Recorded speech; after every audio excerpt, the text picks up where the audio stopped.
Extreme गर्मी, न अन्न न जल, 24 घंटे पूर्ण निर्जला।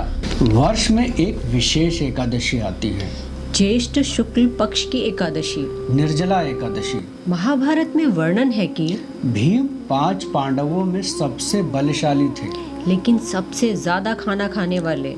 भीम के लिए उपवास करना अत्यंत कठिन था। तब व्यास देव ने उन्हें वर्ष में एक बार पूर्ण निर्जला व्रत करने को कहा। साथ ही ये भी कहा कि निर्जला एकादशी के पालन से भीम को वर्ष की सारी एकादशी करने का फल प्राप्त हो जाएगा।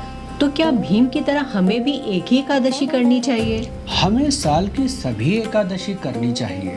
हमारा प्रमुख उद्देश्य फल की प्राप्ति नहीं, कृष्ण का भजन है। साथ ही यदि संभव हो तो निर्जला एकादशी का पालन भी करना चाहिए, वो भी बिना जल के। इसका लाभ ये है कि वर्ष भर में एकादशी के पालन में अनजाने में हमसे अगर कोई त्रुटि हुई हो तो निर्जला एकादशी करने से उन त्रुटियों का निराकरण हो जाएगा। लेकिन एक बात ध्यान रखिए, अगर स्वास्थ्य अनुमति ना दे तो फोर्स निर्जला मत कीजिए। श्रील प्रभुपाद ने स्पष्ट कहा, स्वास्थ्य पहले, फिर साधना, फिर सेवा। स्वास्थ्य पहले का अर्थ ये नहीं है कि एकादशी का व्रत का ही त्याग कर दे। अनाज का त्याग करना अनिवार्य है। बाकी व्रत का पालन हम अपनी शारीरिक क्षमता के अनुसार कर सकते हैं। कुछ शास्त्र कहते हैं कि व्रत का तात्पर्य है निर्जला व्रत। इसीलिए कुछ भक्त साल की सारी एकादशी निर्जला करते हैं, कुछ खाली जल पीकर करते हैं, कुछ सिर्फ फ्रूट्स लेते हैं और कुछ कुट्टू आलू आदि से बना भोजन ग्रहण करते हैं। ऐसे में हमें क्या करना चाहिए? हमें वो करना चाहिए जो शरीर से संभव हो।